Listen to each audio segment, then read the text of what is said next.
you can do it in there. I've been having trouble with my internet all day, and it's supposedly fiber optic.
Welcome, everybody. Monday night, Let's Grow Pulling. Jason Schultz, Larry Richwine, Cody Vanderholm. I don't know if Big Rye or Charles is jumping on. Oh, there's Big Rye right there coming on.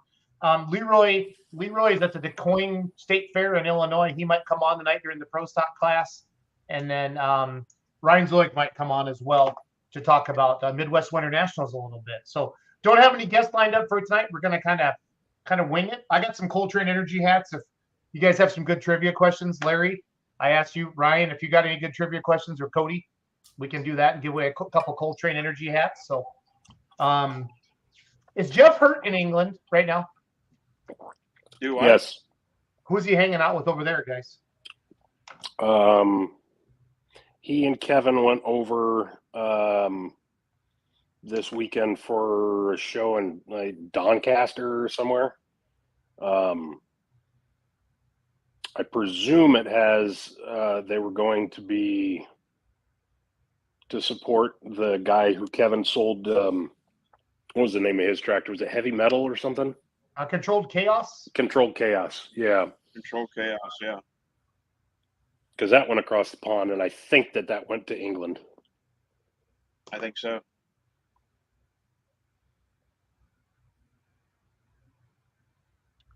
Don Spores checking in from Neenah, Wisconsin. Mr. Pulltown Nut, he's checking in from Bowling Green.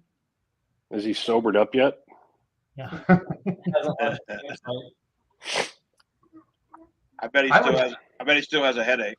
When does your check liver light come on after in Bowling Green? Well, it's not when it comes on. It's when it starts flashing. That's the problem. Yeah. And then you go into limp mode, literally. Correct. Yes. Larry, let's see here. Okay, White Schulte knows. Great. I can't even say that word. Eccleston, England, to support Peter Clark. Mr. Pulltown Nut, Larry, can we get a good evening, Beer Money fans, and welcome to After Dark? Wow, we just got started, Larry.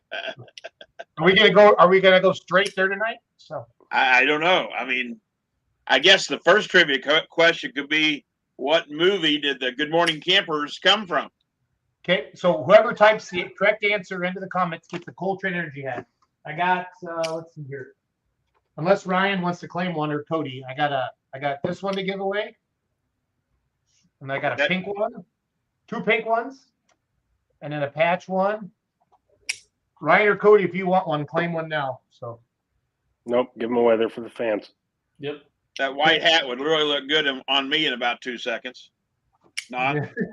But no, the very opening scene of a movie, I believe in the 80s, was Good Morning Campers. So what movie was that? Is it Heavyweights? No. Okay. That was Adam Wilson.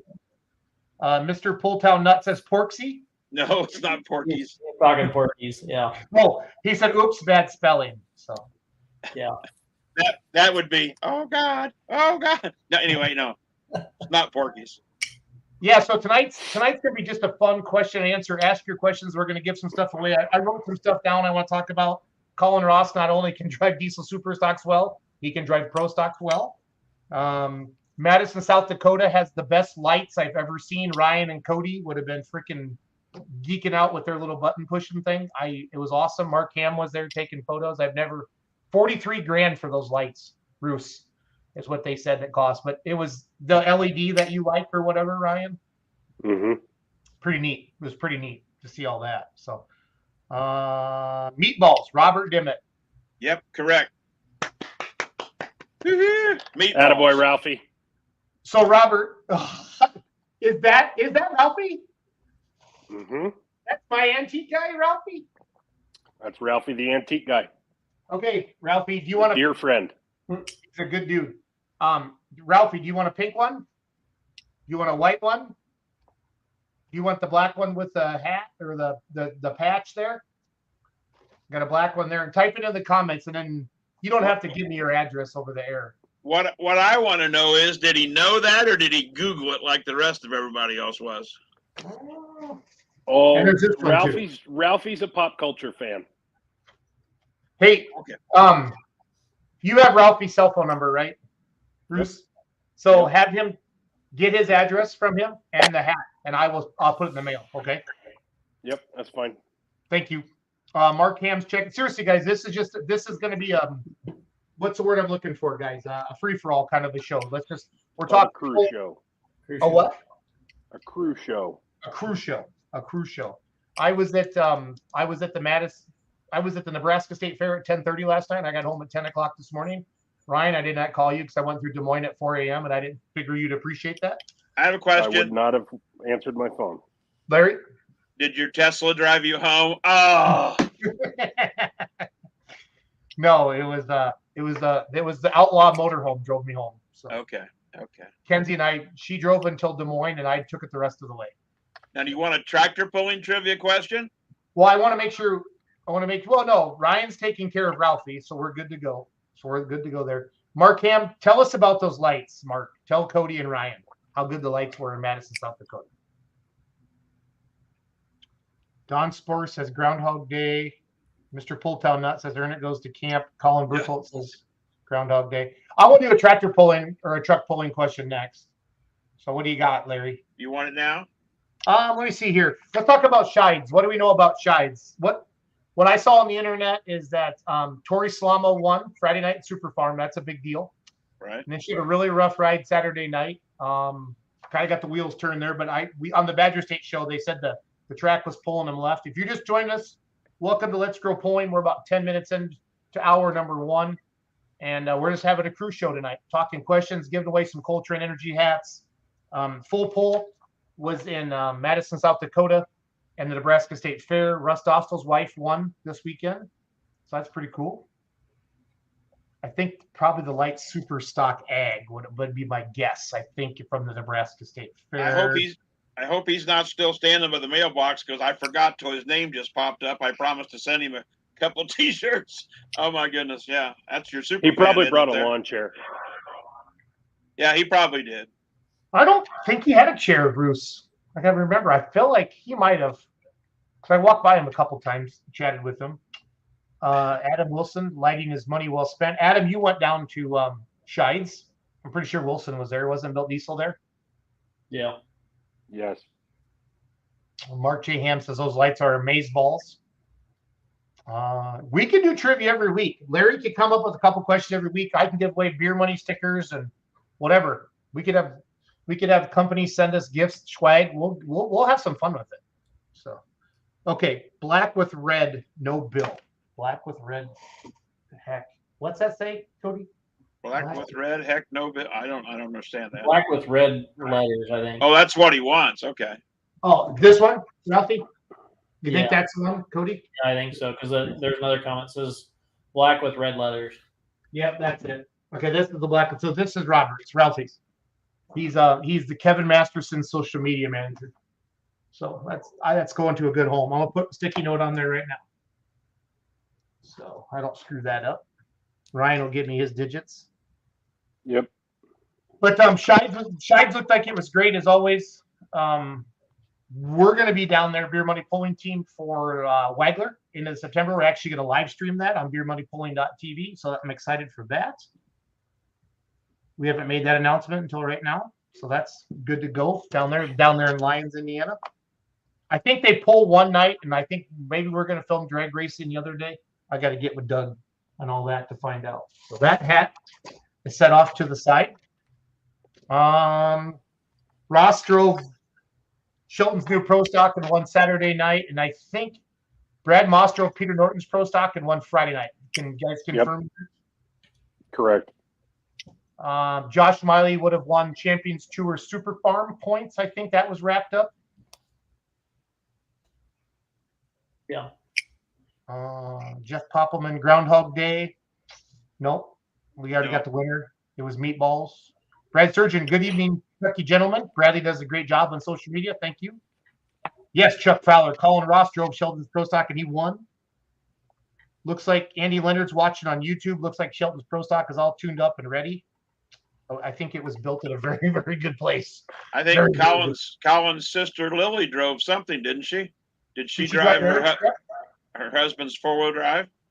I think she got second and he got first. I think I saw a picture on his Facebook page or her Facebook page. Yeah. Scheid was good. Can't get enough of Shelton's 1206. Now that's Cody Shea's chassis, right, Bruce? Yeah. Correct. Good. Good to see that tractor make 3 good passes. Colin can certainly most drive a Pro Stock. I think Colin Ross can drive freaking anything. The guy's a stud. The guy is a stud. Larry, what's the biggest story? It doesn't have to be NTPA. I mean, I know that's the world you come from and know the best, but like, what's been the biggest story for you in pulling this year?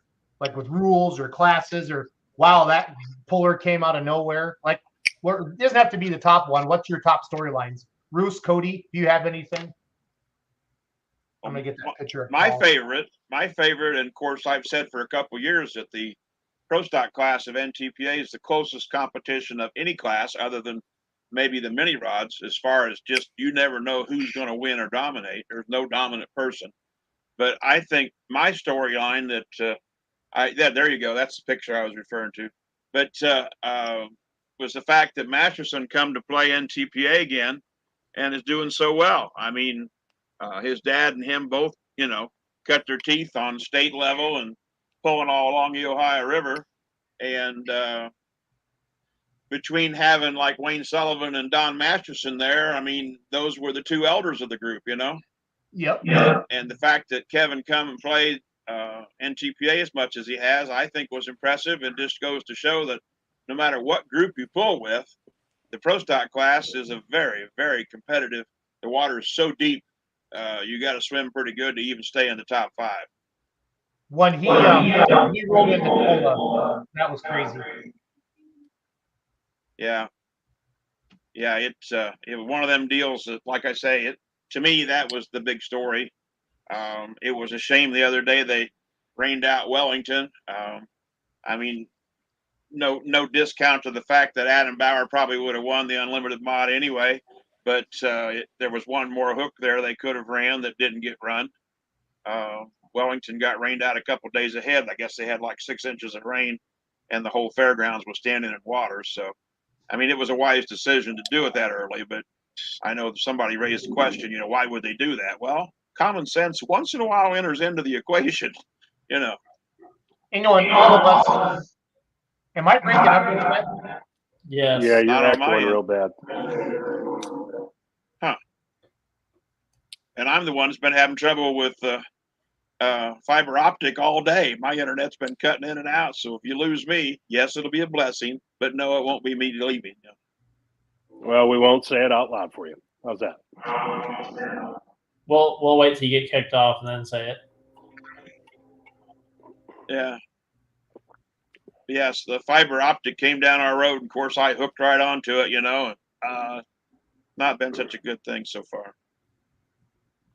We've had fiber optic. Our local telephone company's been leading like the nation in fiber optics. So if they get one more town hooked on, and they'll be the first county in the nation to have fiber optics to all the residents in the county, and that'll be in the nation, not just like the state. Wow. And so if you plug in with a hard wire, you're about 250 meg down and up. So it's Well, my laptop right now currently is plugged in with a hard wire because my I don't think it was my modem or anything here in the shop going in and out, but it sure was. Oh, it gave me fits all day, whether it was my phone or my laptop. So I Yeah. just got out an Ethernet cable and plugged into the damn thing. Yep.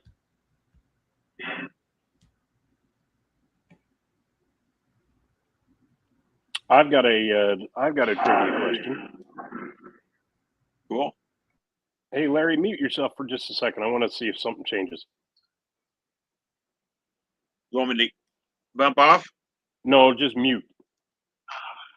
Mute? Yep.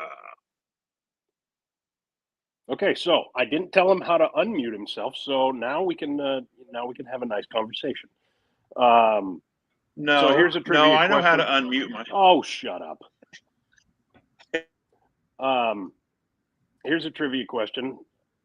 The same guy, or I'm trying to think how I want to phrase this. This is tractor history stuff.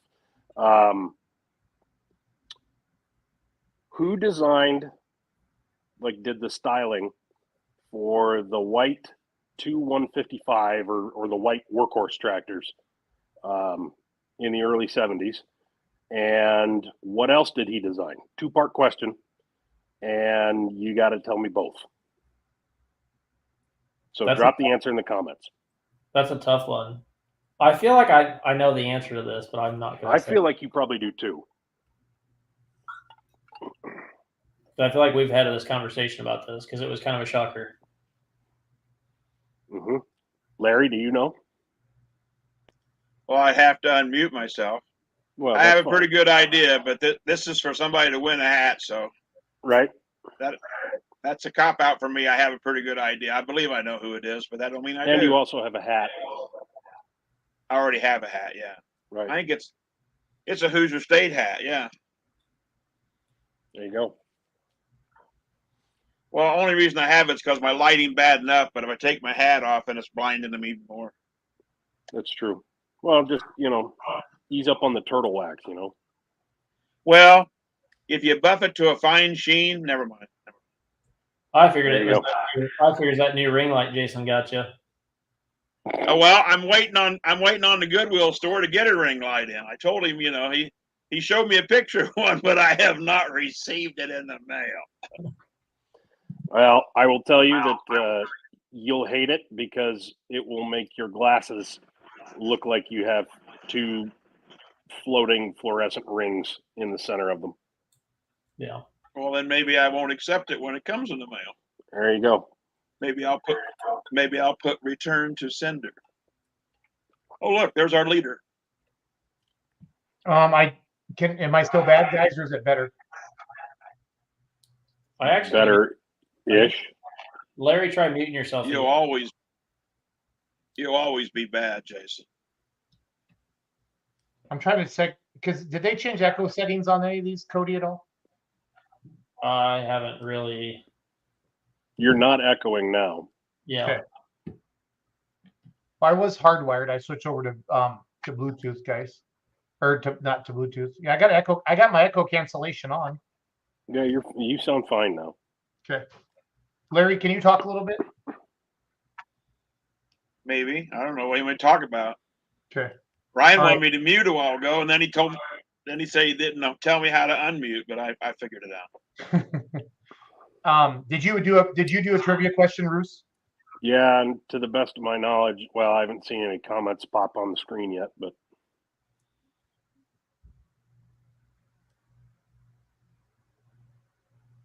who's Shelby? I'm not sure. I'm catching up on comments, guys. I think Carol Shelby. I don't know. That's different. That's a different sport.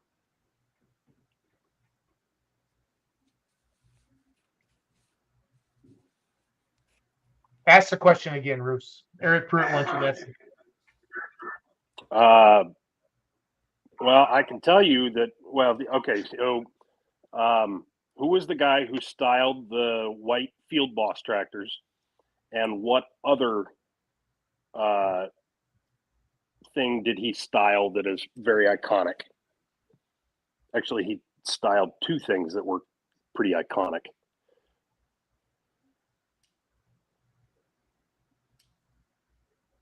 I'll wait for the pop up here. Hey, What is shout out that? to Dylan. Shout out to Dylan Dirks for a killer shot of Chuck's new Pro Stock. You should find that and pop that on the screen, Jason. That was a really nicely done shot. Is that on Dylan's Facebook page, Ryan? Uh-huh.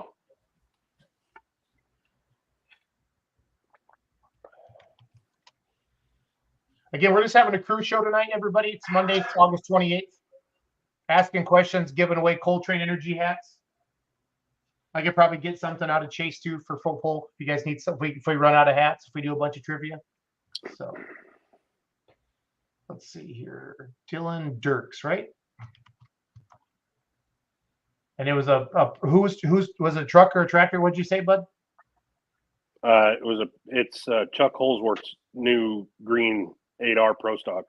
With the cool sun in the background, Mm-hmm. sitting pretty at the Half Century of Progress show. Yeah. Jerry's Weibauer says Connors. Ryan? No. Sorry, Jerry.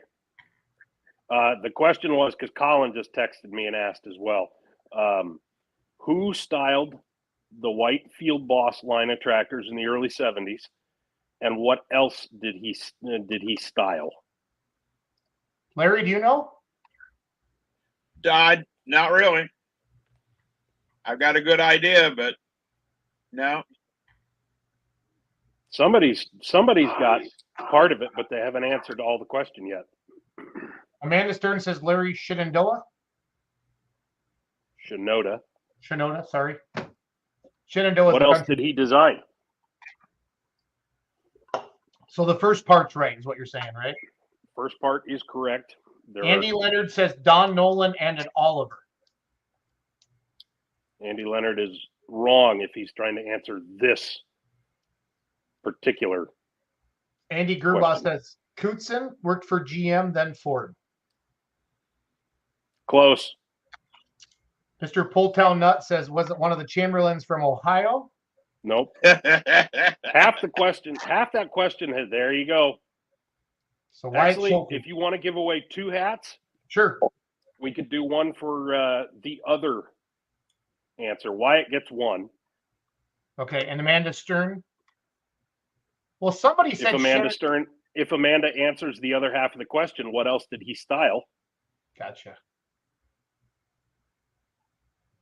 So who gets a hat? As everybody furiously goes typing up the Interesting Iron blog, because the answer is there because I wrote the article. But Wyatt is correct.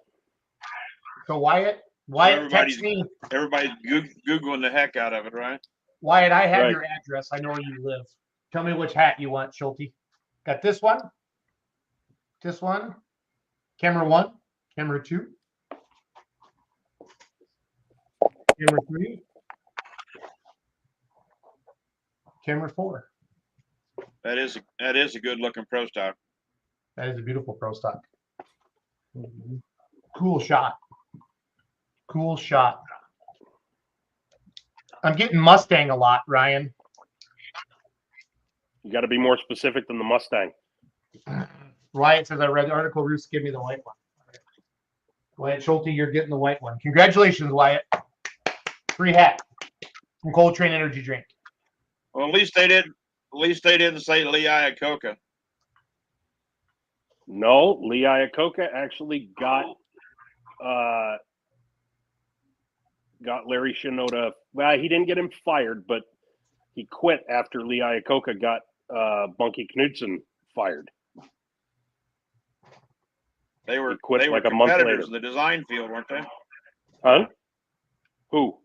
Lee Iacocca and him were competitors Lee on the design Iacocca team, weren't they?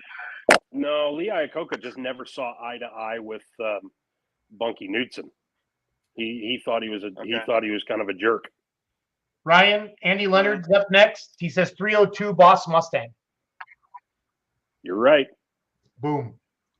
All right, Andy. He beat Troy. Some real good Googling. He beat Troy by about a second. Troy drives Kurt Paisley's truck. So Andy's watching on YouTube. Andy, just email me, jason@beermoneypullingteam.com. What hat you like and your address. Ryan, you're going to give me Robert's Ralphie the Antique Guy's hat, right? Yeah, I'll get you his address. And then I know Schulte's, so it's all good there. What else? So we talked about Jeffert being in England. We talked about Shides. We talked about Colin driving the wheels off the Pro Stock.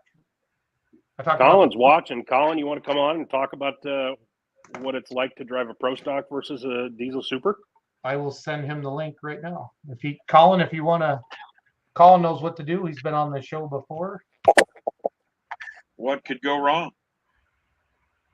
Nothing. Larry, when we had Poland? Talking about What? Talking about when we had Scheid. Larry, it feels safe. While we're on the Scheid comment, I'm pretty sure Maddie Graves got into the 3s at Scheid. Did she? I saw a I post. thought it was the other guy. Oh, I took it as her, but No, I think it was Justin someone or other maybe. Adam fact check since none of us were there, and they didn't have a live stream. There you go, Cordova.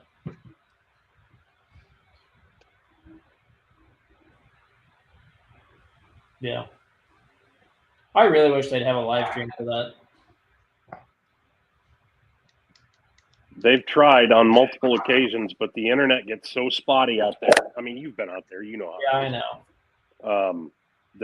Diesel World, Adam Blattenberg tried it one year, and Yeah, but you could some set other up, folks have tried it as well. you could set up with a hardwire too. So Hardwire to what? Plug into the corn stalks? Adam, we're gonna try our Starlink down there, Adam. That's what our goal is. We've had good luck with that this year. I hope I didn't just jinx us, but that's it. We've been using Starlink. Adam, I'm gonna bring Adam on the show. Adam, I'm gonna send you a link right now. I sent one to Colin Ross as well. Adam thinks Starlink. I hope it is, Adam, because that's what we've been using all summer. There's been a couple shady spots on the Outlaw circuit that have had internet in the past, and we were able to get a show out. So. Hi, I'm Anna McNaught. What? it's a pop-up deal Oh, okay. on multi. I want to know what Adam's talking about. Star Kink. He typed fast. Spelling is important, buddy. Star Kink, is that owned by Pornhub or Never RedTube mind. or what? Never mind. Oh, Moving I'm on, sorry. Me and my big mouth. Oh, Well, really? You said Star Kink. Yeah, Starlink. You know what I meant. But we've had good luck with that this year. I don't want to jinx it, but it's saved our butt at quite a few places for Outlaw TV.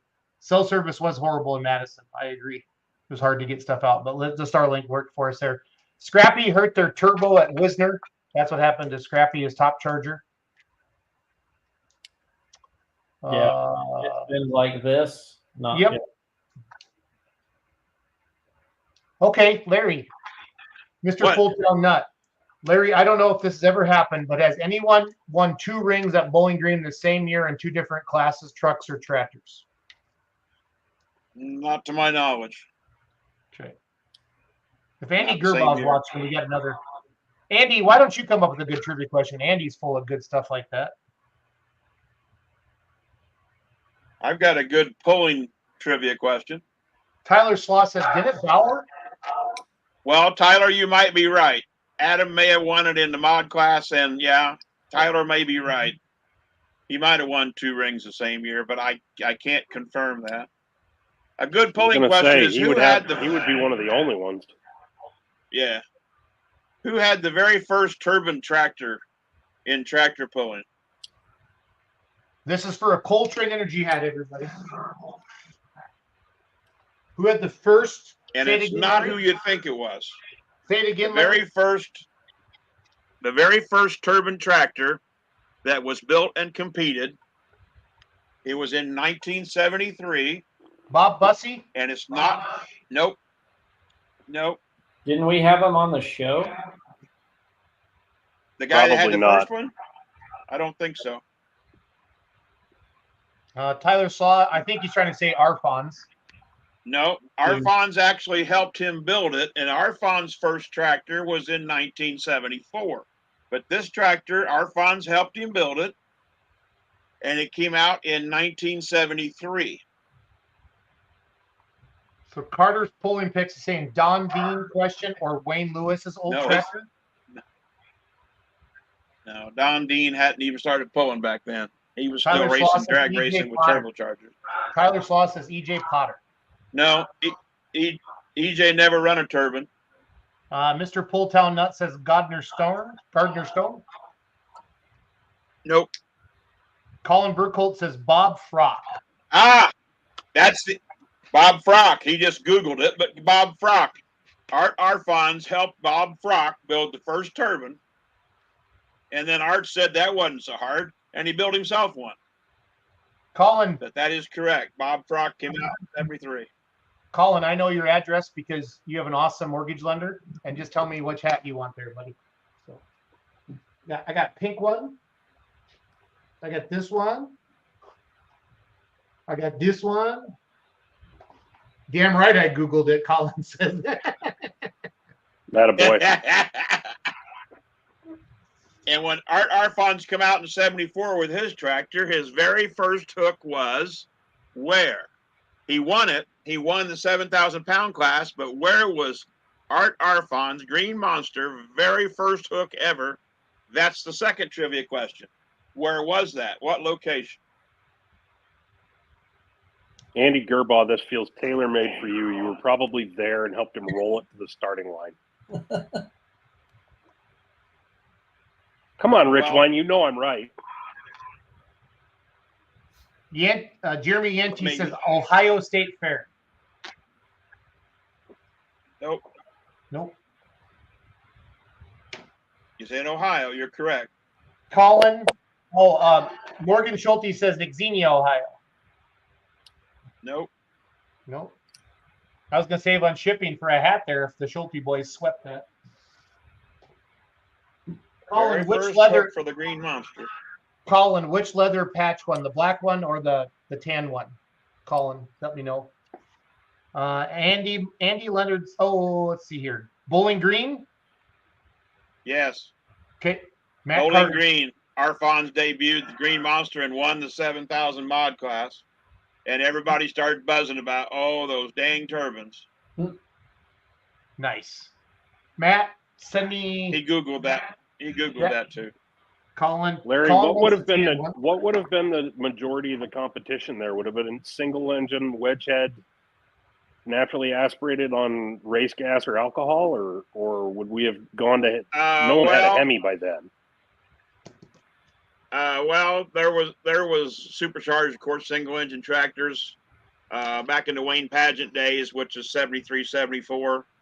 Wayne Pageant actually was responsible for nitro methane being outlawed because he lifted a blower at Indy Super Pull, very first Indy Super Pull, and very spectacularly, by the way.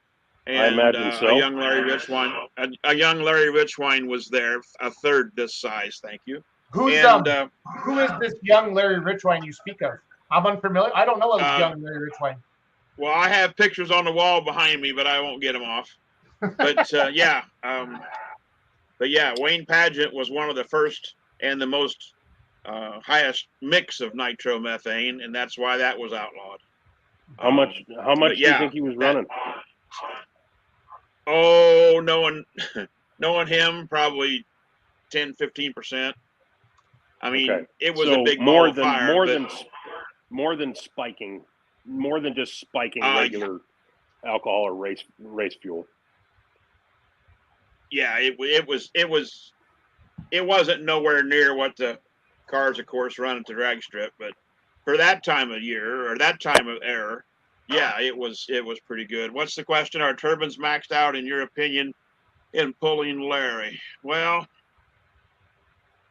I don't know if they're maxed out or not. I mean, the Walshes are making them work really good. The turbine's a whole different kind of power. The torque on a turbine's the same at idle as it is wide open, where a supercharged or natural aspirated engine, the torque curve is altogether different with RPM and horsepower. So, but the torque is constant, and Walshes seem to be some of the best at figuring that out. And Bargees are doing a real good job at a regional level with the turbines. But like Gardner Stone's tractor today, even though it's a good old tractor, that chassis had so many passes, it'll never hook again, just for the simple fact that it can't handle it. But it takes the right kind of, just like anything else, the right setup. But Walshes are making them work pretty well, yeah. But as far as horsepower, I mean, NTPA has a limit on what they allow horsepower-wise with turbines and a list of turbine engines to do that. But there's a couple tractors out there that were built and never really got run, but with bigger engines, but they're not on the list of engines that are allowed. Hey, while How there's big a were those? Do what? How big were those? The ones that never really ran. There's about 12,000 horse apiece. There's a twin engine tractor that got built and was tested, but never really hooked to a sled. The most powerful turbine tractor right now, twin wise, is Walsh's that LD built. Yep. Or, you know, LD said, well, dang it, I didn't want to fool with it. And Walsh seemed to want to mess with it. Anyway, but that tractor has the two largest engines we currently allow. And then other than that, if they were to allow more horsepower in the mod class where Walshes could compete, right now they over horsepower what is allowed in the mod class. They can only run unlimited with NTPA. But if they'd allow it, they'd be very competitive with a Brett Berg or Tommy Owens or somebody like that. So approximately how much power are those two turbines making? Well, combined, about 12,000 horse. Is that right? Yeah. Yeah, we allow them to run at 110%, and those engines are both rated like 47, 4,800. The one's newer than the other one, so I think it's like 5,500. But, I mean, if you go back, well, like the Bob Soyason's grandson's running one in Ohio. It's got 4 of them on there, and they're T53 Lycomings. But back when I had a T53 Lycoming in '81 on a tractor, it was an L1 series. It was still a T53, and then they made an L3 and an L5 and an L7 and an L11. And Don Dean's got an L13 on one side and an L11 on the other side, and then he's got a General Electric T64 in the middle. But the engine physically weighs the same from an L1 to an L13 or now 15s they're using. But horsepower about 60% more from a L1 to a L13. Oh, so there's a pretty massive power swing there then. Oh yeah. Well, what it is, they changed the compressor, added another stage of compression, but the engine physically weighs the same as an old L1. And the beauty of a turbine is they'll never quit running unless they actually throw a wheel out of them. I mean, you give me fresh batteries and fuel, and it can set 20 years, and we can light a turbine. That's the beauty of a jet engine. Larry, your next question. Did Vanter Brothers have a twin front and back blown mod in '74?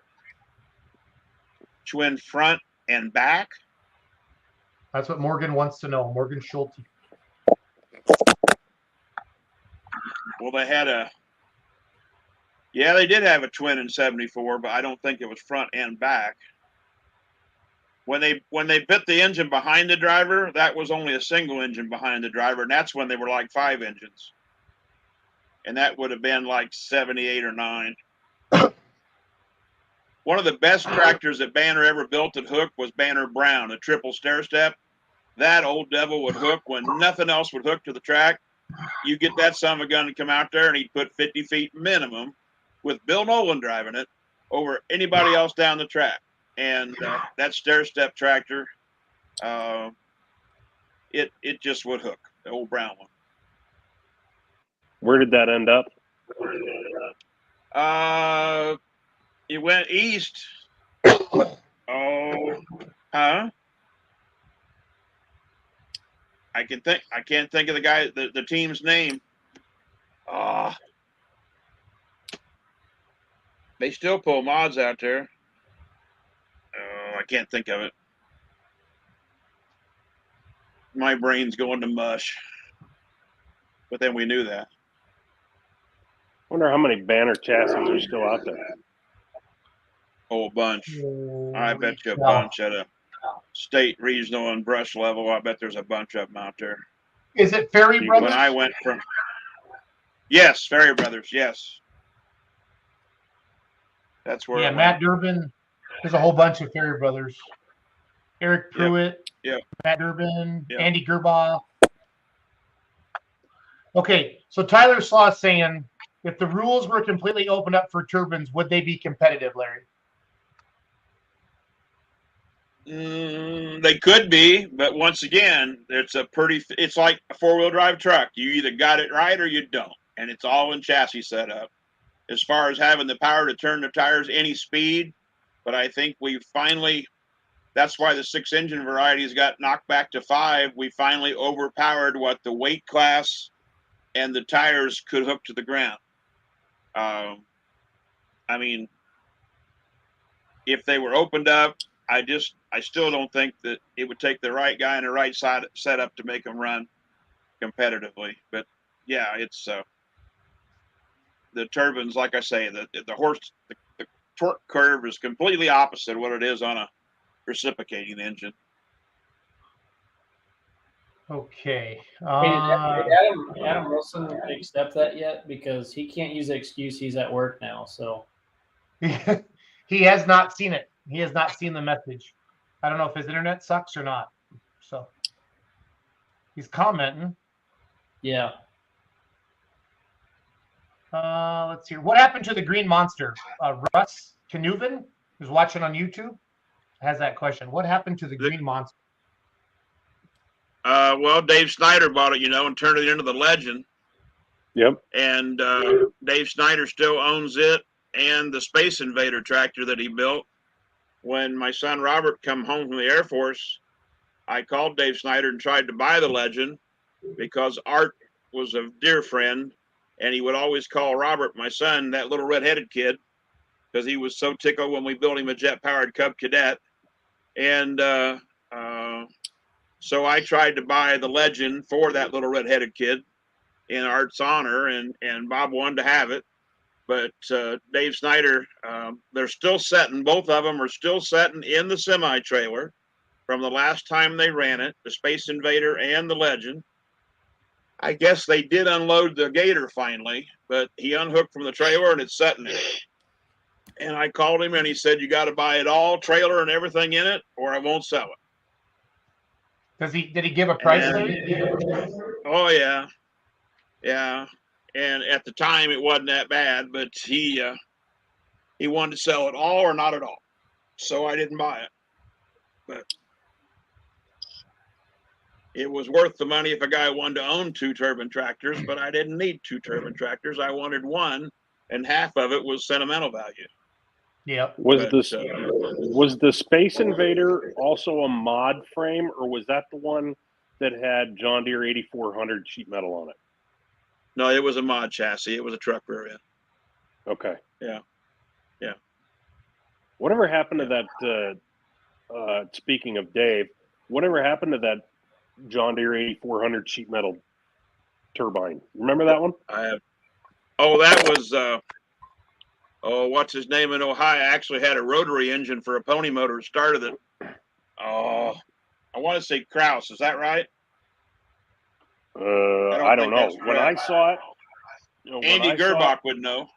Well, when I saw it, it was at Hudsonville, Michigan, and Tom Hartzell announced that it was Dave's and that it had like a Kawasaki like crotch rocket motor to fire it.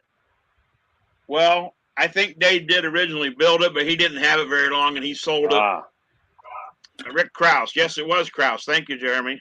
But he put a Mazda rotary engine on it. That was the pony motor. But that would actually make some sense. Dave did initially build it. You're right.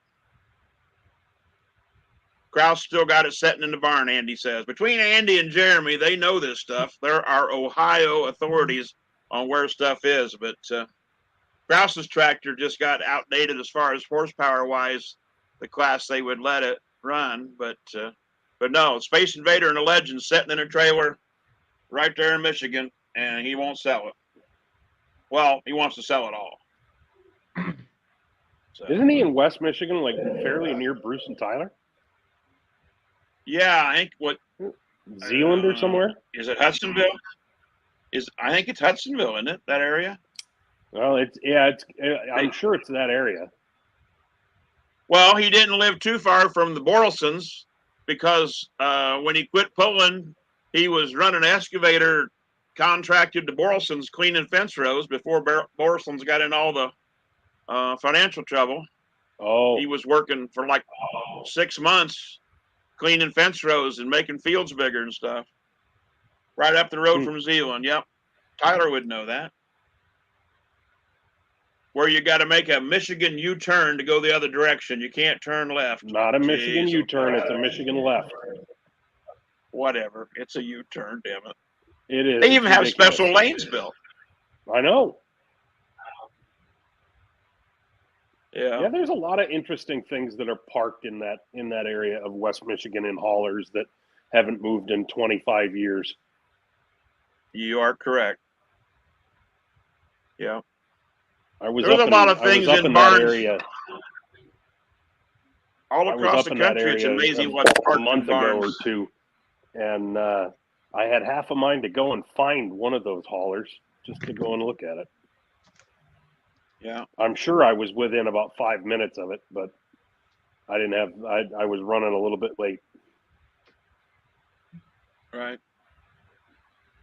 I was in But according to Chelsea, I seen Chelsea at Bowling Green, Dave's younger daughter, and she said that they did finally unload the gator, but until a year or so ago, everything, lock, stock, and barrel, still in that semi-trailer, and still is, other than they finally unloaded the gator.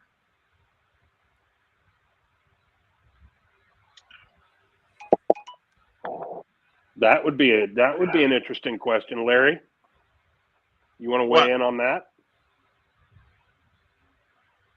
Where's the screaming demon? I have no idea where it's at. I really don't. Sorry. Any ideas, guys? I'm told it's in either Iowa or Missouri, but I've been told that for a couple of years, and that it's a father and son that bought it, and they have intentions on bringing it back out and running outlaw diesel superclass with it. But they have not made much progress in said endeavors. Looks like Jerry said they should let Unlimiteds run nitro at 10%. Fun fact, nobody knows, about 15 years ago, I suggested, back when I was still on the WPI board, that we have a nitro, 10% nitro two-wheel drive class and only allow like 6 or 8 of them and have a cackle fest, just like they do at the drag strip. LD said he'd build one. If it needed to be built, he'd build 2. And, of course, LD always did like a two-wheel drive class. But if we had a class, or NTPA had a class of nitro, 10% nitro two-wheel drives, and at night, the fire coming out of the pipes and stuff, wouldn't that be awesome? I mean, but I suggested that, and it got a little bit of support, but there was 4 or 5 guys that said they would build one if we allowed it, but it never came to fruition. Tyler, why did I know that you would come in with that comment almost immediately? Yeah, I like that comment. I will second that one. In other news, water is wet. And as long as Tyler and his dad's feet are next to the side of the block, no. It don't need to be nitro. But I mean, we've already got so much power now. We can't hook them to the ground. They're doing cartwheels and barrel rolls. And did you see that NASCAR wreck the other day? My God, that was bad. Yeah, that looked nasty. Oh, but it came a long way from when Dale hit the wall. Of course, when Dale hit the wall, he didn't even have his harness hooked up. Nobody knew that. But when they didn't take him out of there in a helicopter, they took him out in an ambulance. I told my son Robert, and we happened to be watching that day, that man's already dead, or they would have took him out in a helicopter. Yep. I was watching Even that. though the I Daytona remember Hospital's watching right that down the day street. too. Yep. I mean, I'm not a big NASCAR fan, but we happened to be watching it, Robert and I. And when he hit that wall and they took all that time, yeah, I said he's already gone. So I had somebody a buddy asked at the work question, who why was don't working Tony for NASCAR at that race, and the stories he could tell, he still remembers it very vividly. Well, and just a few laps before he hit the wall, he was leaning out the window, flipping somebody off. I mean, you know. Well, that's what you do when you do it for Dale. Yeah. But until about 10 years ago, most of those rules, when it come to safety, actually we have an official. Now he's an advisor in North Carolina, Henry McPherson, that used to be a NASCAR official. And he showed me a NASCAR rule book when I first took the job of safety director in '93. And there was a lot of recommendations, very little requirements. And I mean, they still had cigarette lighters in the damn NASCARs 10 years ago. I mean, you know, and it wasn't to plug their phone in. I mean, you know, they drive around the track with a cigarette and just driving the heck. Yeah. Angry Farmer Nitro Truck is pretty cool to just listen to. That's true. That's true. Once again, a cackle fest.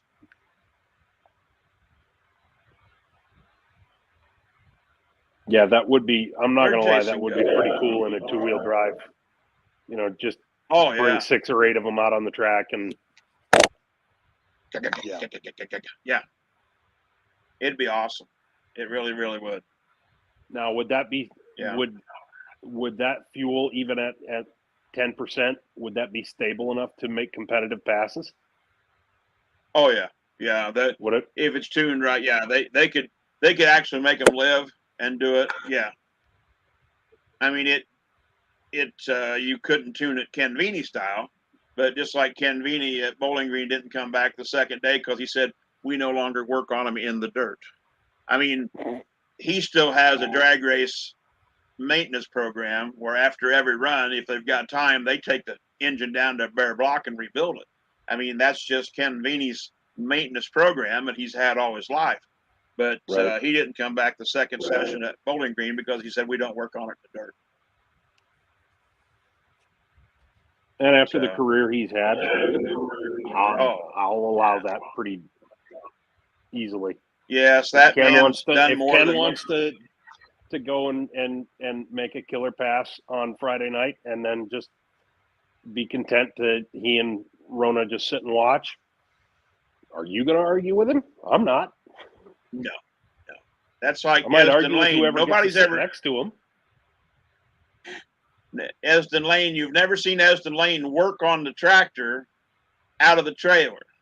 Esden would roll it back in the trailer and either shut the doors or limit how much the door was open to work on his tractor. He never worked on it outside in front of everybody. He might allow a couple people to come in and help him, but he worked on it in the trailer because it wasn't top secret, but he didn't need to share everything. Mm-hmm.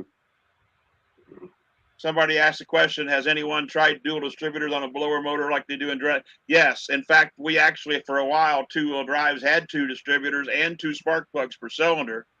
And it wasn't until some of the regional guys was complaining when a Grand National guy would drop down and want to run with them, they would make him unhook one of the distributors and disable one of the spark plugs.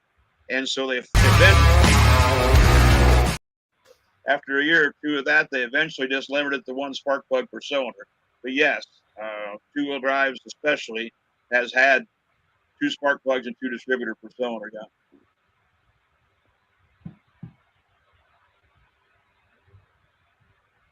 That's a good question.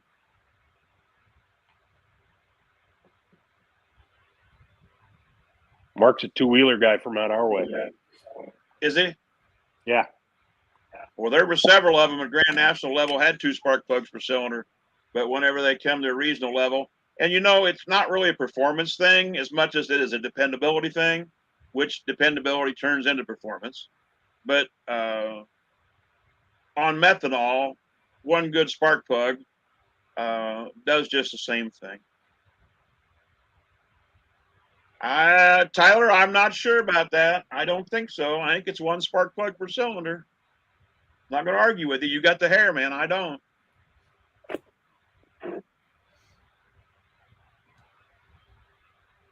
If Tyler was a few years older and I was a few years younger, Tyler and I could hang out. I guarantee you.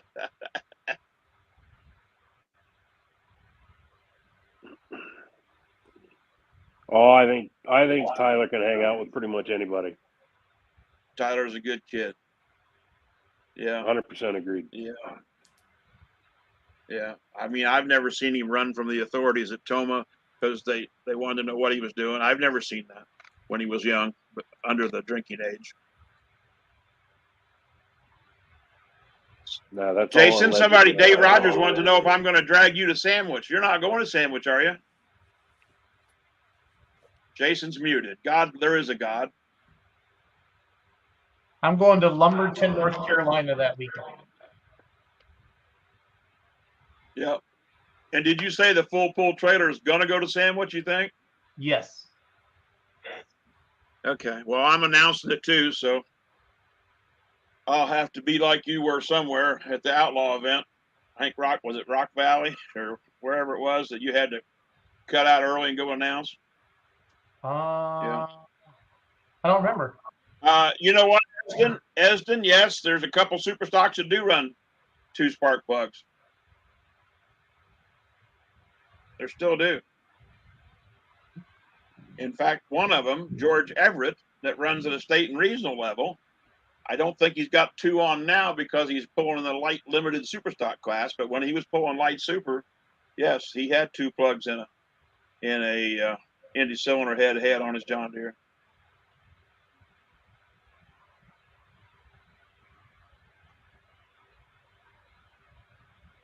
Larry, what do you think that was the most competitive time period in history for tractor pulling and truck and tractor pulling as a general sport? Is it the day we're living in now, or is it the late 70s, the early 80s, the mid 90s? What do you think? I'd say the early to mid 80s when everybody was pioneering the swing set chassis or the wedge chassis. I think that was a pretty competitive time. But honestly, as far as horsepower to the ground and what we're pulling and the speed we're pulling, I'd say today's age is the top. I mean, as far as pounds per square inch getting to the ground and horsepower actually hooking up, I think today's, like anything else, it's evolution, but I think it's evolved into, well, like I said, we've actually developed too much power to hook to the ground. That's why people don't have 6 engines. They got 5 engines or 4 engines. Make the power to hook it up.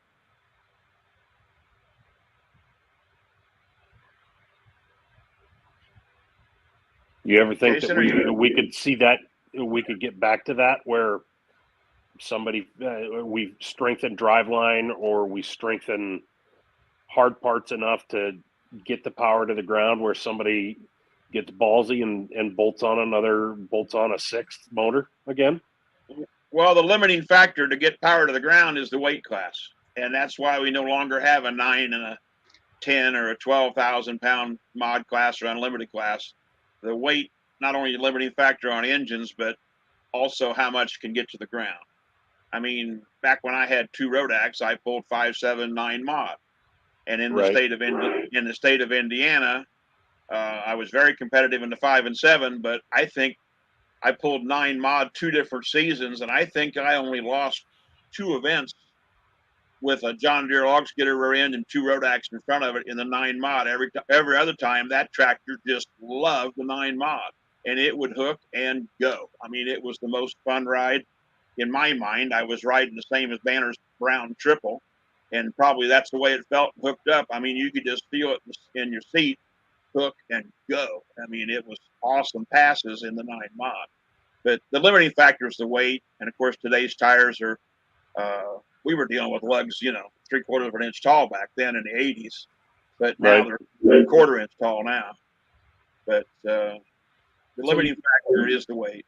you've seen over the years, like chassis, went from a rigid chassis to some flex in them. Do you think we've seen about as much flex in a chassis and going back to more of a rigid frame on some of those, or? Boy, I don't know. I mean, you talk to Tim Engler and the guys that are building chassis, Ace Chassis or Bob Barbie, those guys. I mean, the materials they're using, the chrome Maui, but today's technology on chassis, like in the sprint car world or every other racing world, has evolved so much. I don't think there's a limit to anything. I think, given the way we're building them now and the materials that we have available, they may be limited. But I mean, there's always, as soon as you think you've won the rat race, along comes faster rats, But there'll be somebody try something new, and it'll work, and then everybody else will build it. But I don't know that. To me, when Tim Engler, I still call him Timmy. Him and I grew up together. He's a year or two older than me, and we grew up pulling against each other. But when he started building the tube chassis and making them work, everybody with a wedge chassis, which was a Banner style chassis at the time, they had to step their game up. They had to make a lot more flex in them so they could move. I mean, when I had a single Rodak out on the front of a wedge chassis that Ralph Banner actually had bent up for me, I built the chassis, but I built it to his prescription. I come off the track one time and the engine's leaning hard to the right because I had twisted it so much. I actually welded a strut from the bottom of the frame to the front axle and to limit how much it could bend. And then, of course, I picked the front wheel up one side more than the other. But it's like anything else, there's a limit to everything. So my second part of the question is, I see a lot of the smaller engine or side by sides, dirt bikes and stuff like that. They're cryo heating their internal parts, and I don't know if anybody's doing that to this level yet. But I'm curious. I mean, you're talking dissipation of heat, harder parts type of thing. You think any of that's going to come in the next few years? Well, it's got to have an effect on it, and people will try it. So many things bleed from one kind of motorsports into the other. Tyler, I see that. You're right. See, I didn't write the 2023 one, but that wording's the same as in 2022 and 2021, Tyler. You are correct. But the two-wheel drive was the one that they whined about it at a regional level. I shouldn't have said whined. That didn't sound good. But that's where they first tried it. But Two Spark Bugs was at the two-wheel drive class. But Tyler's on his game. But Tyler, you'll never get 10% nitro and be legal, okay? But if you do run it, I want to watch, okay?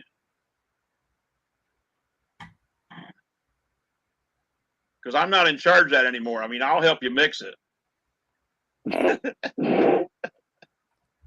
Well, I'll watch. I'm just going to watch from the other side of the track. No, they won't blow parts. If it does, Tyler and Bruce's feet will be the first one to know it when that rod comes out the side. Well, yeah, it's not the parts that I'm worried about. It's catching Tyler's frickin' foot. I'm surprised they haven't passed rules yet that says that no body part can be in line with the engine, the side of the engine or anything. I'm honestly surprised they haven't made that rule. But hey, I had rules written when they retired me. I had rules written for the next 2 or 3 years. That wasn't one of them, Tyler, but it needed to be. But I had rules written in my brain that I'll probably never share until somebody gets hurt. That's hell to say, but what do you do? Anyway, I had a very good run, guys. Very good run. I see you're playing the video of what's his name, Nitro Kenny? Yeah. Oh, well. I'm trying to mute myself to figure out what's going on with the sound. Well, if you get that figured out, there's a bunch of them. A lot of people would like to know how to make that mute work in person as well as online. Not for you, but for others. And do you know, coming up next week is the first time you heard me announce when you were driving home from somewhere, and you said that I got away with stuff that nobody else did.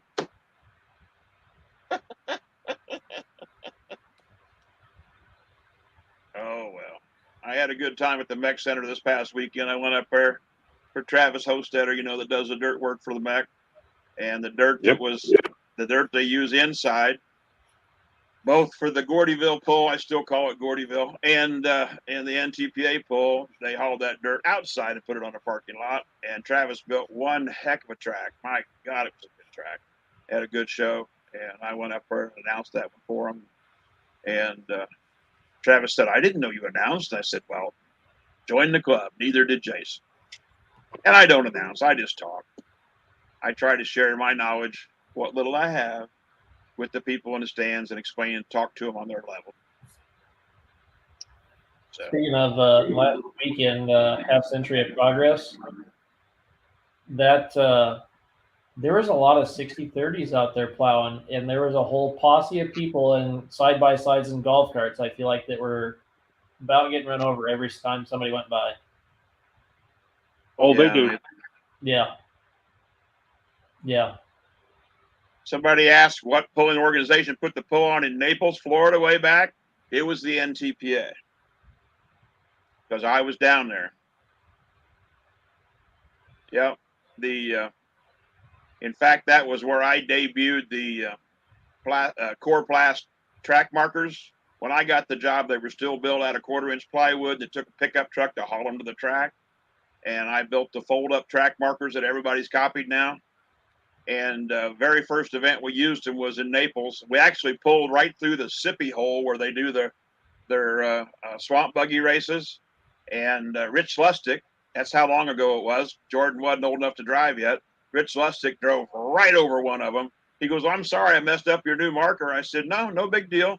I said, that's what they're made for. And I unfolded it back up and bent the rod straight, put it back in the ground. He goes, that's pretty cool. I said, well, if it had been a plywood, when you would have had plywood in your oil pan and it would have been shattered. But yeah, that's where I debuted that new style track marker. Yeah. When ATPA was around, Mike Chastain called me. He goes, hey, where do you get those? I'd like to order some of those for ATPA. And I said, well, they're made at a little one-man shop in Brownsburg, Indiana. And I doubt if the guy will build them for you. It was me. I said, but they're 32 inches tall, 11 inches at the top square, and 22 at the bottom, and you can copy them. Oh, okay. Thanks, Larry. But I mean, a lot of little things nobody knows about who builds what or where they get stuff. What do I remember about Kennel? I don't know that I remember anything about it, Russell. I'm sorry.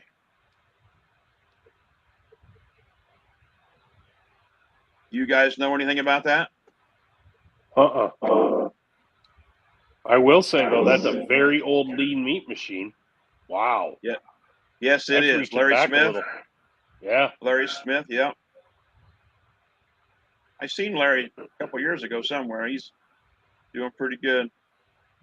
Put a seat on top of the engine? No. No, Jeremy wants to know if Dolly Parton will be at Sandwich. I have it on good authority. She's not coming this year to Sandwich.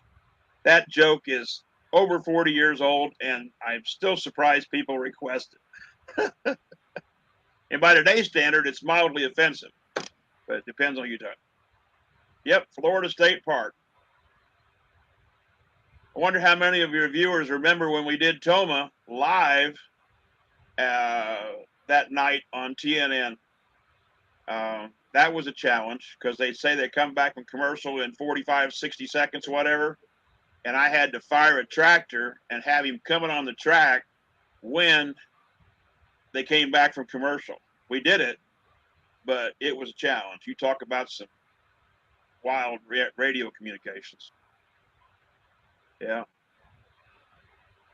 There's a good question on the screen right now. Well, we do allow overhead cams at the Grand National level. NTPA does.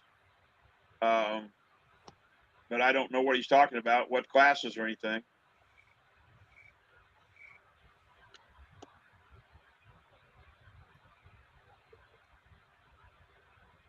Foreplay, that's still a metal body, I think. Yep. Army Armstrong.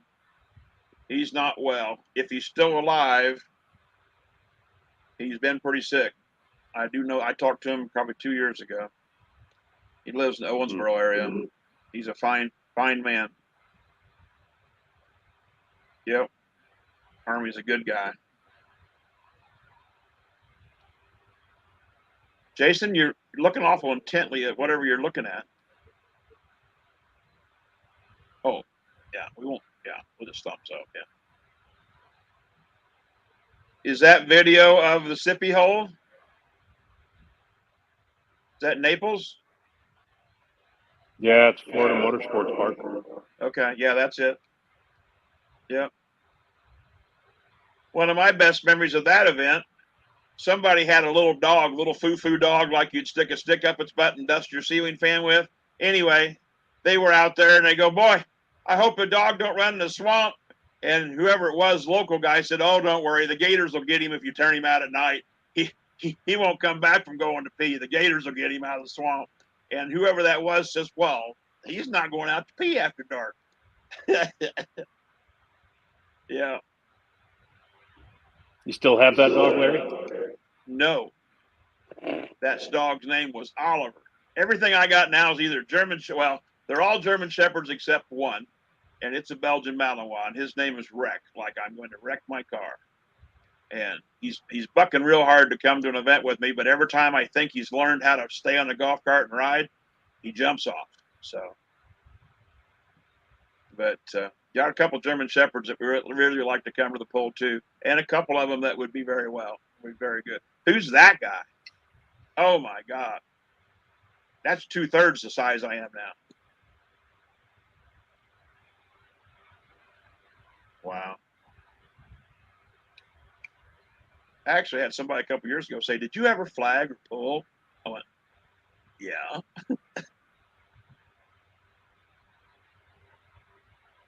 Oh well.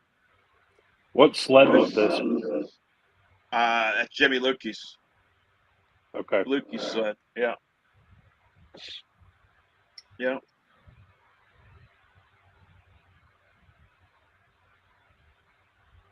Big Copenhagen school days.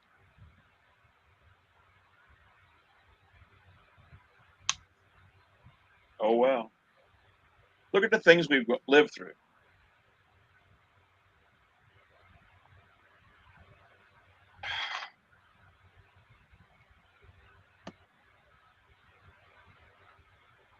$19.95.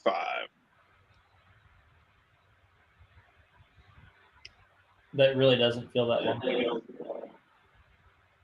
It don't seem like it's that long ago.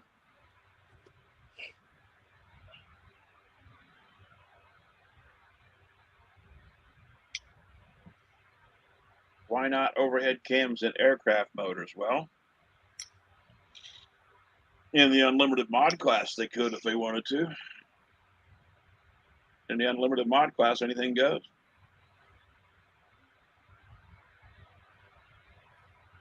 Carter's is asking about why Jeff Hurt right there. He's over there with the Control Chaos tractor, right?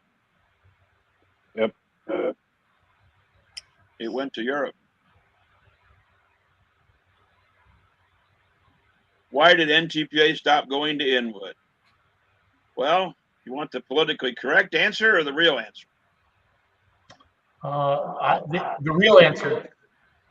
Well, the guy that ran it has since passed away, and he was the pass puller.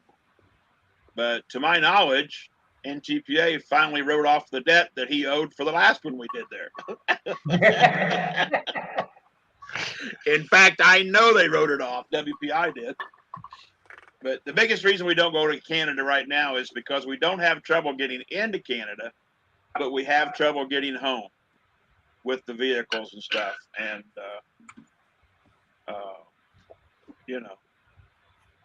Lindsay said Controlled Chaos is in the garage at home, but isn't one of them that got sold to Europe?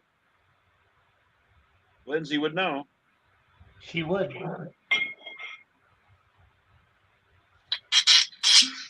Well, if I'm wrong, Lindsay, I apologize. She would know. Larry, what year would that Toma TNN stuff have been? I don't know. I still have a TNN banner somewhere in my shop that was taken off the wall. They did TNN live at Toma, brought in like $100,000 worth of lights they rented for like 25 grand for the weekend to have extra lighting for the live television shows. But it had to be early 90s, mid 90s at the latest. But somebody should know that's watching. But they did a live TNN show from Toma.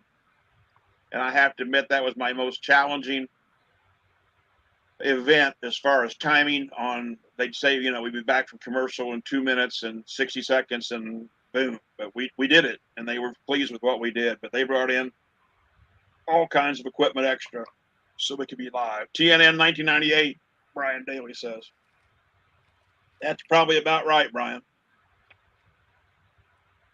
And yes, it was the same year. You're right, Colin.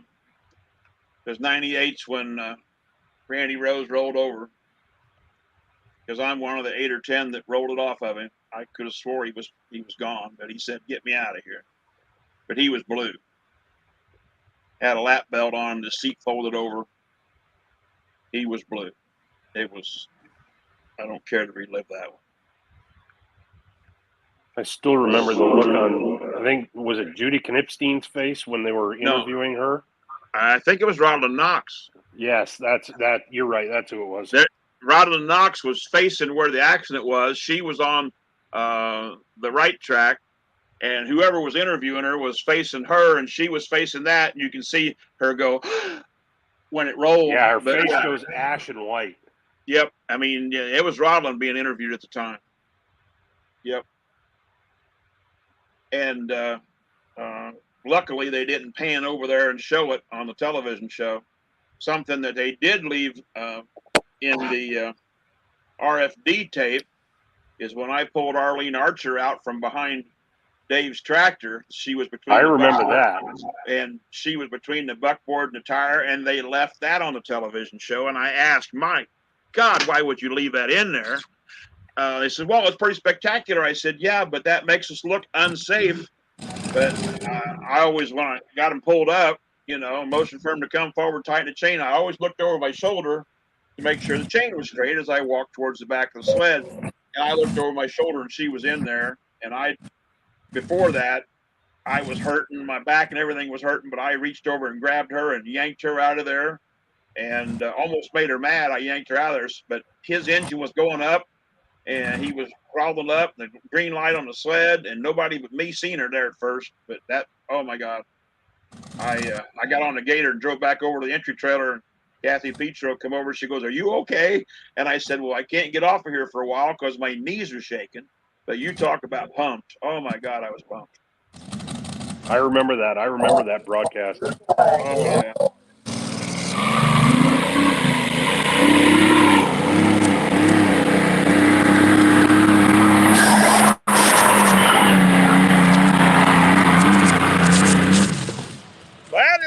That is our current points leader, the Top Gun, Kurt Meisenheimer.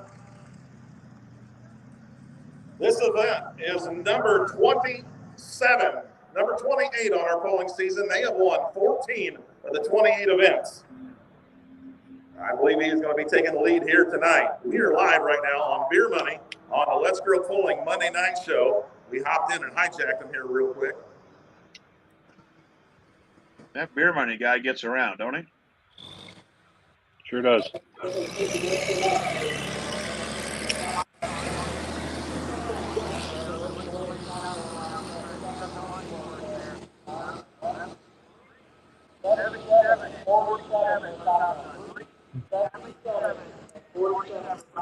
Wow.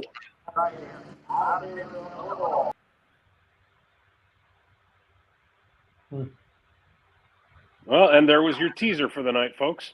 Glad you enjoyed it. Got to hear a little bit of Allison Love. We enjoy that. Mm-hmm.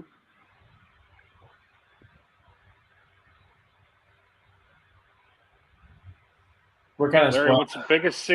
what's the biggest cubic inch single installation you've ever seen on a pulling tractor? Would it be like a Griffin, or they were bigger? I think they were bigger, weren't there? Griffins were bigger than Allison's. Allison's were 1710, but Griffins are 2240. Yeah, that'd be a Bollinger question. They would know. I honestly don't know. As far as a V8, like 950, naturally aspirated, some four-wheel drives are running 900 cube motors. Not with us, but other organizations. Oh, good. The spammers have arrived. Now it's a party. Yeah. Mark, you have a fan. Her name is Jeff. Yeah, her name is Jeff, but she's got Susie Plumbing, I bet, or wants to have. Oh, I love it. But I guarantee you, she drinks Bud Light. What size is the Packer? I don't know off the top of my head. That's another Google question. Dang it! Is that Darren Roche's tractor? I was just going to say Ella. Yeah, I don't remember what that thing cranks out though. Mike Steffen, what was double ugly engine cubes, Larry? It was 2 1710s. EJ bought a bunch of those engines, semi-load of them out west, and he had bought a whole lot of them and couldn't get them all in the semi-trailer, so he wound up uncrating them and throwing them on. I mean, they were all in Cosmoline. I've seen them all in a building once. And in that lot of Allisons he bought, there were 2 W engines.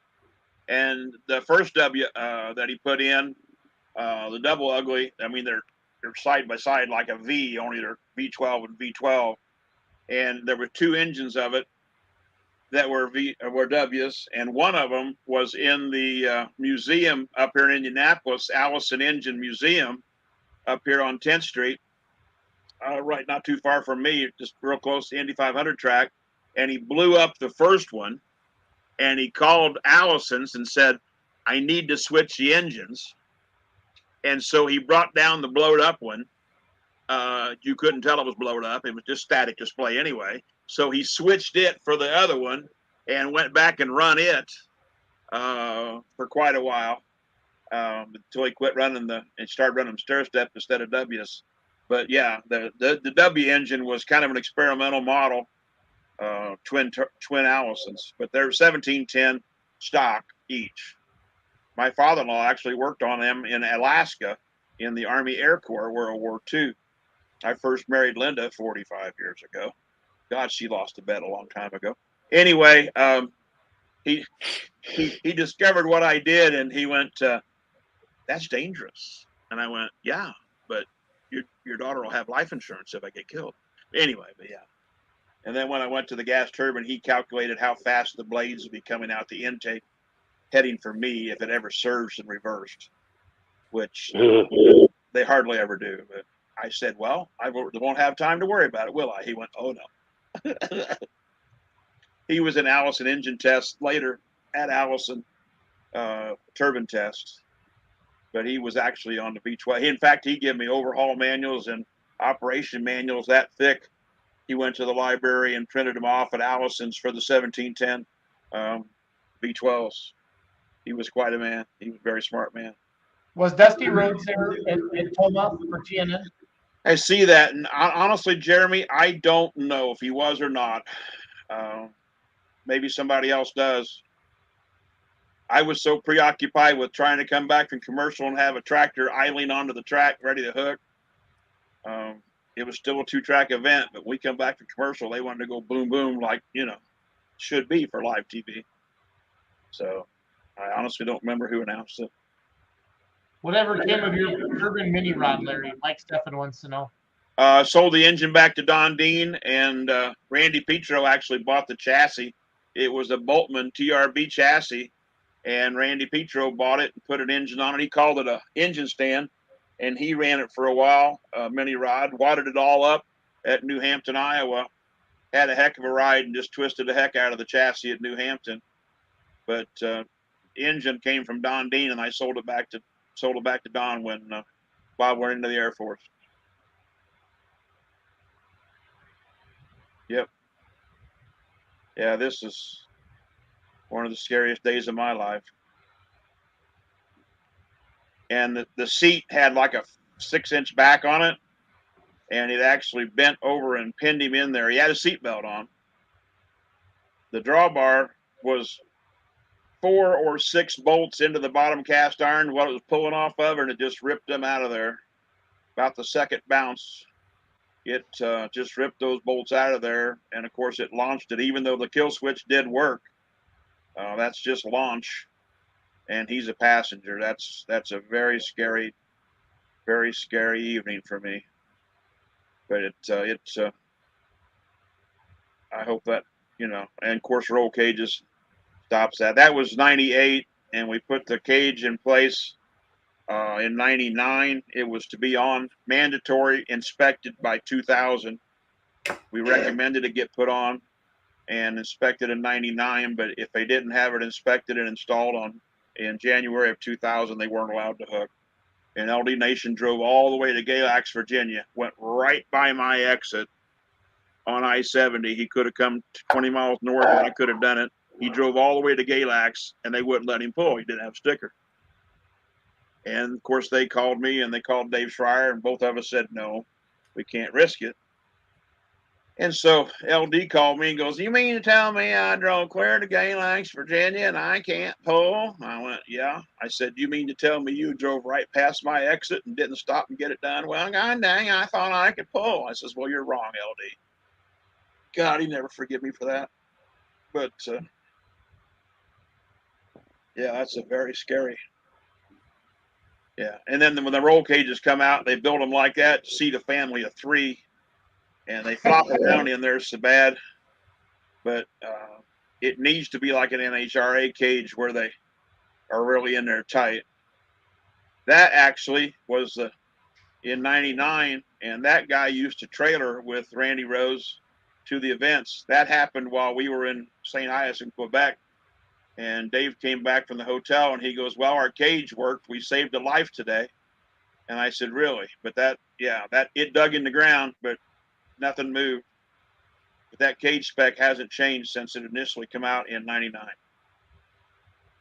And I can't think of that guy's name that tested it, but he used to haul on the same trailer with Randy Rose. Right? Is that Roger Peterson? Yep, exactly, yep. But yeah, it dug in the ground. Yep. And we carry him off by the cage. I mean, I try to not have him use a log chain, but you throw a strap through that cage, I don't care if it's a 10,000-pound Pro Stock tractor, you can pick it up with that cage and carry it off. It's on that tractor so secure, throw a strap through it, take a payloader or a telehandler, pick it up and carry it off. Done it many times. Yep. Larry, why did it take, and I'm not trying to poke my finger in anybody's chest here, but why did it take so damn long for us to get it through our heads that cages were necessary? Like, I think back to, and if Charles were on the show tonight, he did a deep dive video on some of the things that led to that. And the Gillans, you were probably there when Bob or Todd, it was probably Todd, got thrown from Suspicion 2. Right. Why did it take so long after that? Well, humans don't like change, and if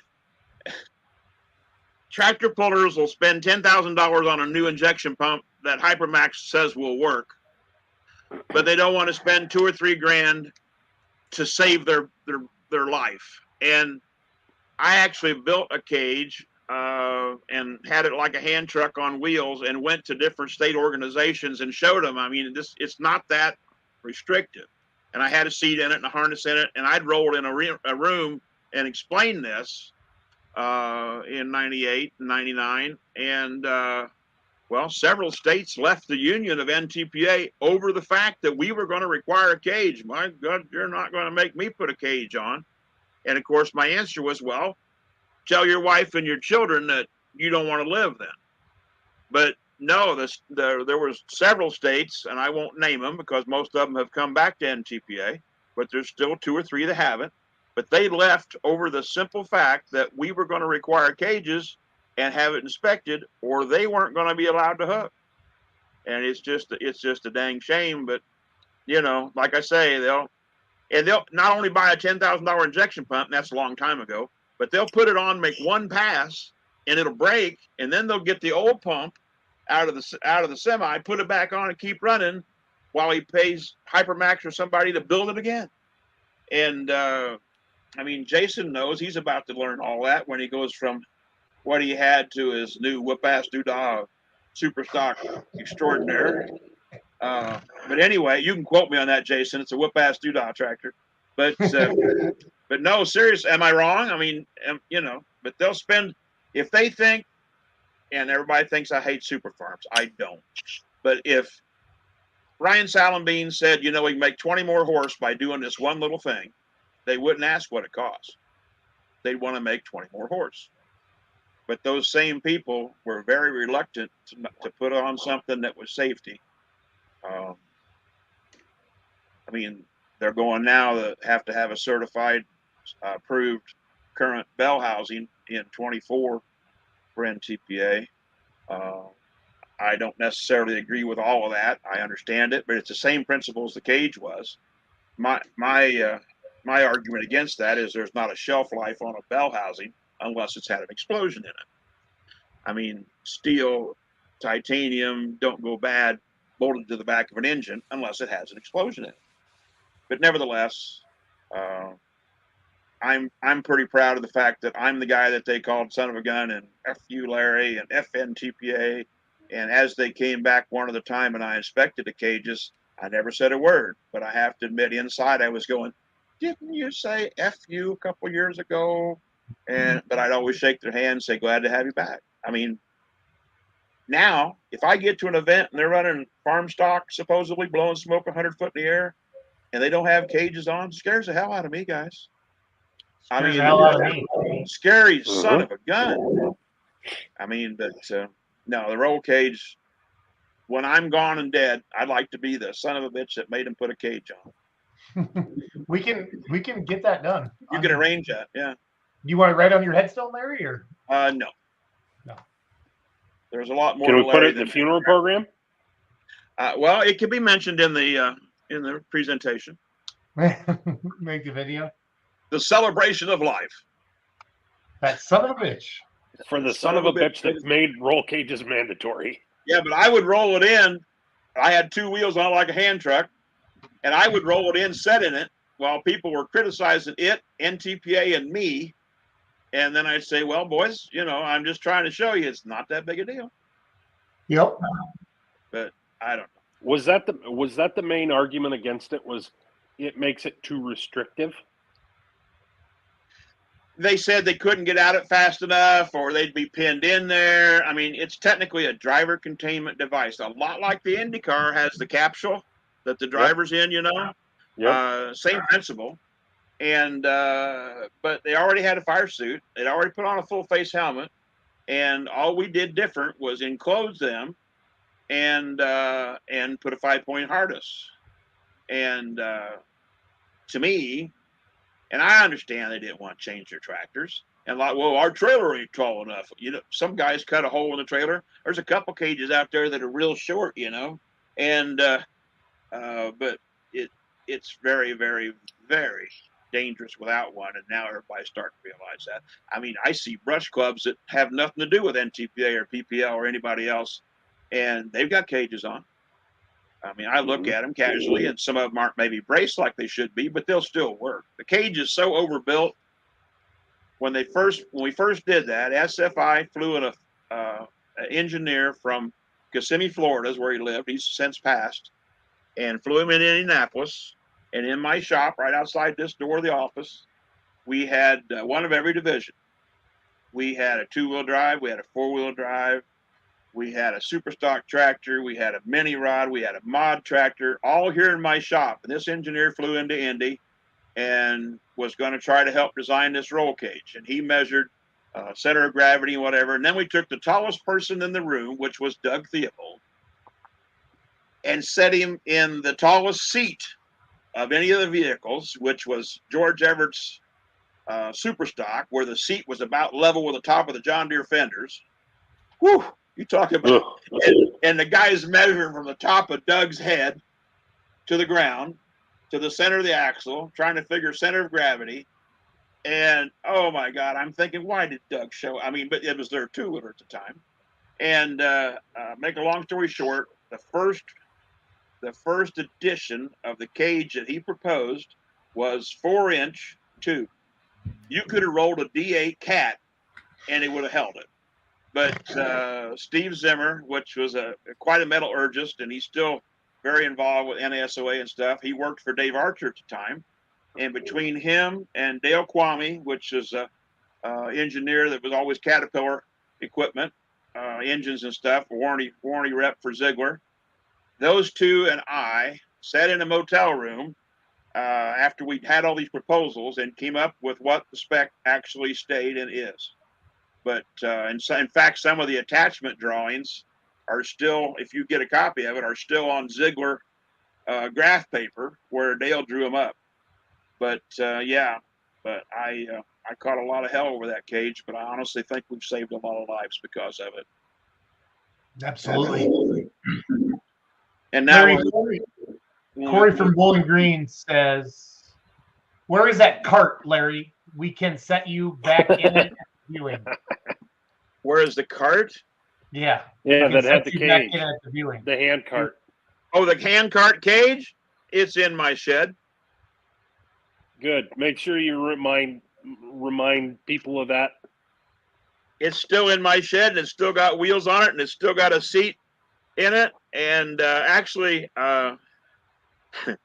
before Bob went to the Air Force, him and a bunch of his buddies was out here, probably having adult beverages. I don't know. He wasn't quite 21 yet. And in my shop, and I remember seeing the cage laying on its side the next morning when I come out here to go to work. And I says, "What the hell did you do last night?" And they had him strapped in the cage, spinning him around on the top, and just jacking around, kids having fun on a concrete floor with a roll cage. And they had actually taken the 2 dolly wheels off of it, though. They didn't want it to hurt anybody. But yeah. All right, guys. I gotta leave. I gotta catch a flight early. So. Yep, we'll wrap it up here in a little bit. This has been fun. Thanks, Cody. Have a safe trip to Florida, buddy. See you guys. We're going to start calling you Hurricane Alice. Yeah. Good. Stay safe. What was a bigger controversy, Larry? T-buckets or components? T-buckets were never much of a controversy for us, for NTPA. They were pretty well accepted. I mean, there was a little scuttle about them. And then, of course, the other group, made it heavier if it wasn't. If it was a full body truck, they got more weight or whatever. I forget what the weight differential was, a couple 100 pounds.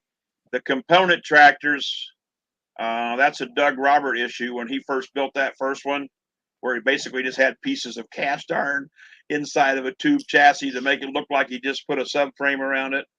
I remember Dennis Goodwin really upset about components when they first came in and fought them out of Iowa there. He was one of them against it, but once again, it's evolution. To contain the power they were building, the cast iron housings, even if they hadn't hogged them out to make them lighter, they would have broken. They wouldn't have taken it. Well, when did components come into play? Was it like the 2000, 2003, 4, something like that? Oh, I don't know. I'm sure somebody. I mean, even at that point, it's what 30-year-old. It was at the time. It was 30-year-old cast iron. Oh yeah, Oh yeah. I mean, you had That had been- 4010 housings and 966 housings running, and they were all hogged out, so they could get bigger parks in them, and they were already putting truck ring and pinions down in them and stuff. But Doug Roberts actually is the reason the component tractor, with his Barnyard Beast. Yes, you're right, Mike. It showed up at Toma, and I went over. Well, the cage came in effect 99, had to be mandatory by 2000. I want to say like 2000 or 2001. You're probably right, Brian, that's when the component really came onto the field. But the component, it's so much easier to work on. I mean, you roll the motor forward and you take the clutch can off of it, and you can work. I don't care what kind of component tractor it is, super or pro stock or whatever. Maintenance, one thing, but durability and strength. I mean, today's chassis, the power they're building wouldn't last 1-2 passes in a cast iron tractor. Put it that way. Even if it wasn't hogged out. And I mean, they always allowed them, like on the Olivers, take that tub out, and build a subframe. Yeah. Of course, Connors took the dowel pins out of it, elongated the holes so the motor could actually twist in the chassis. It had a subframe on the side of it, the tub taken out of it, but they took the dowel pins out, elongated the holes, and the engine was actually torquing in the chassis. And not everybody knew that, but if you looked at it close, it was pretty apparent. But if you watched it go down the track, you knew what it was doing. But yeah, they were some of the first ones to get away with that. So the component is really evolution and safety. That hand cutting, that story would be a prime Make-A-Wish auction item, Larry. Oh, well, I'm pretty sure it's beat up, scratched up. It would need blasted in a coat of paint. But yeah, I still have it. Nice. And it would make a nice Make-A-Wish. Only to somebody like one of us that really knows or wants to know the history of the cage. Yep. Neat. Yeah. Well, I want to wrap buy it and turn it into a barber's chair for Jamie Lynn to do haircuts after guys like Justin and Esden donate their hair or their beards. That was awesome. Or That me. was awesome. Or yeah.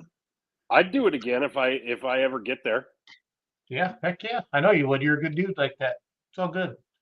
Well, guys, I'm tired. I want to go to bed. Larry, where are we going to see you next? I'll be in Sandwich, Illinois. I'm announcing Thursday and Saturday. Saturday's 2 sessions. Thursday's 1 session. Larry, what do they do on Friday? Friday night, they have entertainment in the infield. They bring in a portable stage, and it's been that way forever. We tried to talk them into years ago having 2 nights in a row. Oh, no.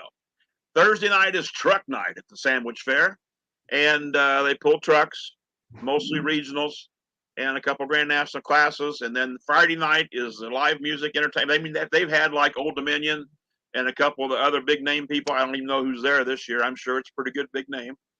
Okay. They bring in portable bleachers, and the whole infield is Festival Center. Okay.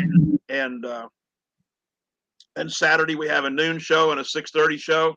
Saturday's a challenge because we'll crown a Grand National Mod champion, Diesel Super champion, I think a Pro Stock champion, all on Saturday. And it's even harder for them guys to win that points title if it's close because they have to run noon and 6:30. They got to make that son of a gun live twice in one day. And it's quite a show. And they put on a really good show. That's awesome. But I've been announcing about 20 years. And like I say, if the full pull trailer's there, I'll go over and help over there a little bit. And then I'll have to leave a few minutes early and go do my announcing duty. But it's a great show, the Sandwich Fair. It's independently owned by 5 families, that fair. It's not a county fair.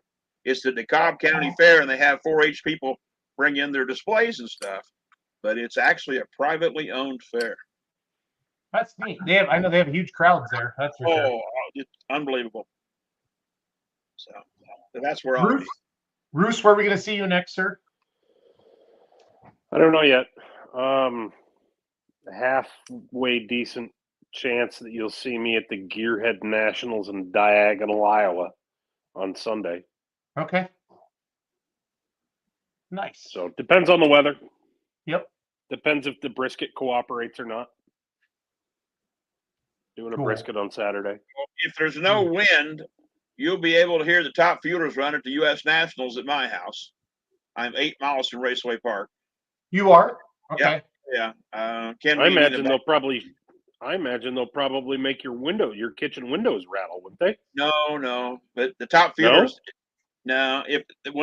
Like I say, there has to be no wind because I'm west of the track, but wind's always out of the west. But it's Vini and a bunch of them have parked in my driveway in front of the Linda's Horse Barn.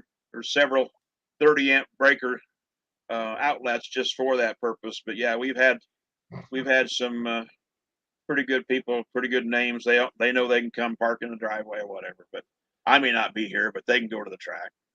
Yep. So, Interesting. Larry- Miles always says, Miles Krieger lives I think he's like 10 or 12 miles from Boyd Performance. right. And he told me once that there were nights in the fall when they were dynoing motors and in the spring where it would rattle his kitchen windows. Yeah. At night when they fired the motors and started turning them loose on the dyno. Well, he works for Steve Boyd, don't he? Yeah. Yep. Oh well. Awesome. But yeah. Larry, thank you for all the knowledge tonight. It's so great having you on the show. We appreciate you taking some time to do this with us on Monday nights. So Well, I enjoy it, and I am shy, and I want to apologize for that. Right. And it's awesome. I haven't received the ring light that you were going to send me, but I did check with Goodwill today, and they don't have one yet. I got it right here, Larry. Well, that's all fine and good. Ryan says I won't care for it once I get it. It's right here, Larry. Oh, that's makeup mirror. I don't wear makeup anymore. Okay. Ever since that false eyelash incident I had a couple of years ago, I just don't use a makeup light anymore. Oh, I love it. I love it. We're not going to talk about that. We agreed never to speak of that incident again. Ryan, thanks for coming on tonight. Larry, thanks for coming on. Thanks all of you for watching. We appreciate you. We do this every Monday night, 8 o'clock. You can listen to us on iTunes and Spotify as well. Just type in Let's Go Pulling. So I'm going to be in Lumberton, North Carolina, September 8th and 9th. I think it's a Friday, Saturday, and then I'll be at the Enderley the following weekend. So it's going to be fun. So have a good weekend, everybody. Happy All right, Happy guys. Labor Day. Talk to you soon. See ya. Bye. See ya.